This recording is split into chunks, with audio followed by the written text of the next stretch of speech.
Bonjour à toutes et à tous. Aujourd'hui, ça va secouer sévère. Je vais vous aider à ouvrir les yeux sur des choses que vous considérez comme argent comptant, alors que ce ne sont que des bobards romantiques. Imaginez, Saint-Valentin, votre partenaire vous sort le classique «Je t'aime comme au premier jour», avec des yeux de merlan frit et un bouquet de fleurs acheté en promo à la supérette du coin. Vous avalez ça comme du caviar, en pensant que l'amour éternel existe. Arrêtez tout de suite ce délire. 92% des gens mentent à leur partenaire sur des trucs aussi basiques que ça. Et ces petits mensonges soi-disant innocents, ce sont de l'acide lent qui ronge votre couple de l'intérieur. Vous pensiez que ces bobards romantiques étaient le ciment? En réalité, c'est la dynamite. Sur Réveil relationnel, on ne vous vend pas de contes de fées. On balance la vérité qui pique, celle que les autres coachs en carton planquent derrière leur sourire. Ici, on dissèque, on décortique, on pulvérise les illusions pour que vous arrêtiez enfin de répéter les mêmes galères.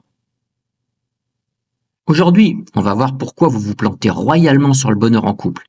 Stats sourcés qui vont vous scotcher, exemples qui vont vous faire dire mais c'est moi. Et 3 conseils concrets qui vont tout changer. Restez jusqu'au bout, je vous réserve la clé ultime, plus des chiffres sur les divorces qui vont vous faire reconsidérer toute votre vie amoureuse. Et ne vous imaginez surtout pas que j'ai un problème avec les femmes ou avec le couple en général.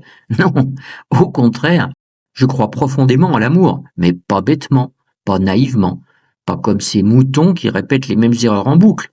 Non, je crois en un amour intelligent, analytique, qui dissèque les pièges pour éviter les erreurs de l'immense majorité.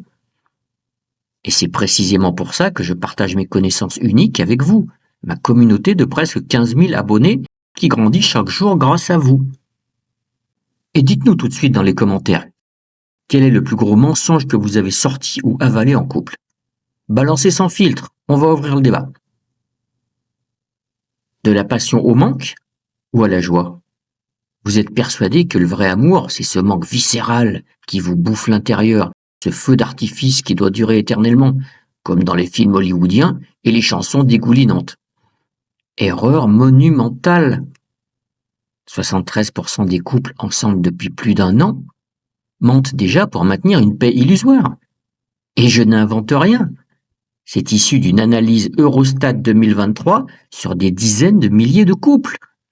Parce que ce fameux manque s'évapore au bout de quelques mois et laisse place à un ennui abyssal.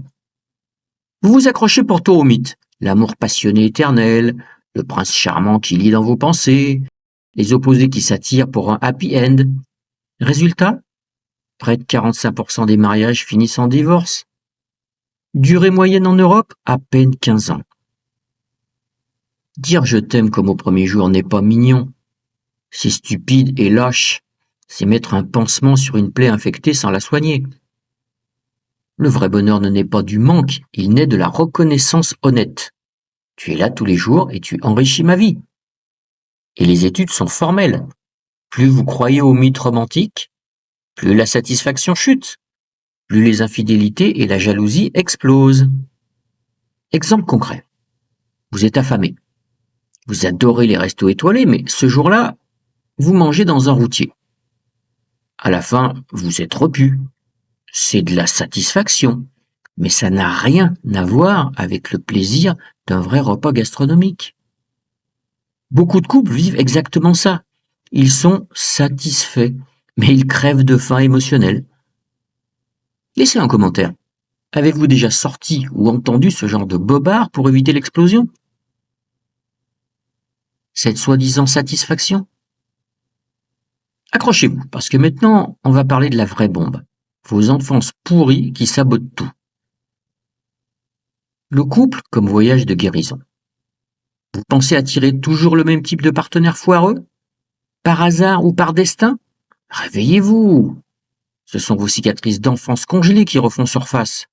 J'ai d'ailleurs fait une excellente vidéo sur ce sujet que vous trouverez sur ma chaîne. C'est parti de vous que vous avez mis au frigo pour survivre.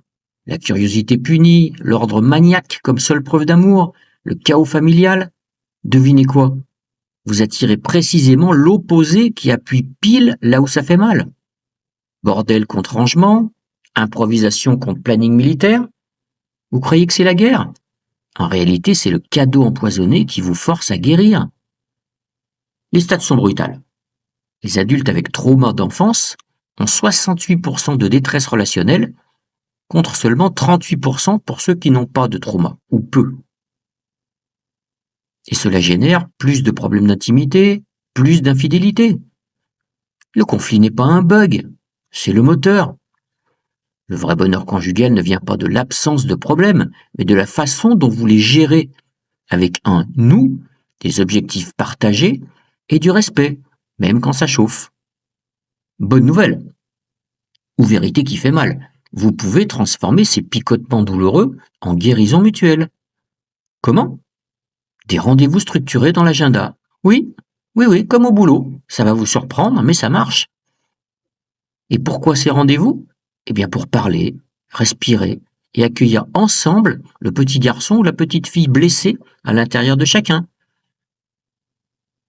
Les couples qui font ça voient leur santé physique s'améliorer, leur stress chuter et leur relation durer. Les autres, direction les 40% de divorce.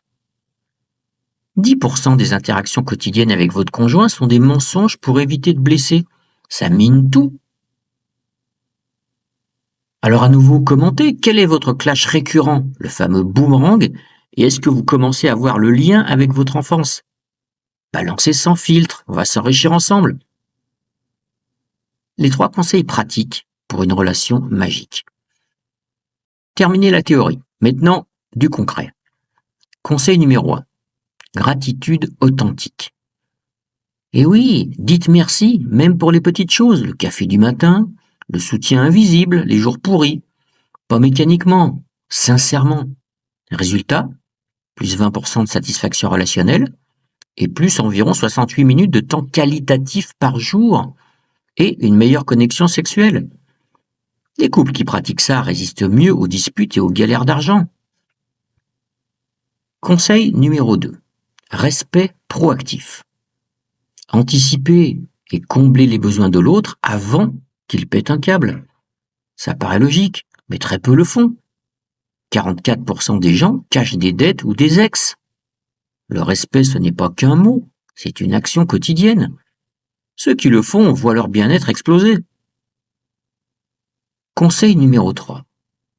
Vision commune, le ciment ultime. Prenez un cahier partagé. Notez vos rêves à 2. Voyage, famille, projet pro, tout. Les couples qui ont une vision alignée rapportent 30% de satisfaction en plus et durent nettement plus longtemps.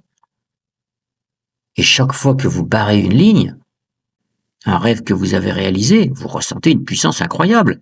C'est ça le vrai nous. Commentez. Quel conseil vous allez tester en premier cette semaine? Et dites-moi si vous pensez que partager une vision peut sauver votre couple. Vos retours vont faire grandir la communauté, aider les autres et faire grandir la chaîne. Conclusion. Récapitulons. Arrêtez les mythes romantiques qui mènent à l'ennui ou au divorce. Décongelez vos traumas d'enfance. Appliquez gratitude authentique, plus respect proactif, plus vision commune. 75% des couples qui durent disent que l'effort régulier est la clé. Le bonheur en couple n'est pas magique. C'est une compétence et un effort de tous les jours. Sur Réveil relationnel, on ne vous endort pas, on vous réveille. Si cette vidéo vous a secoué, c'était le but recherché. Alors likez, commentez ce qui vous a le plus choqué. Partagez cette vidéo à cet ami ou cette amie coincé dans un couple qui part en vrille. Il ou elle a besoin de cet électrochoc. Abonnez-vous pour recevoir la vérité crue sans filtre à chaque vidéo. C'est gratuit et ça peut changer des vies. Alors à la prochaine pour plus de vérité qui pique et qui libère.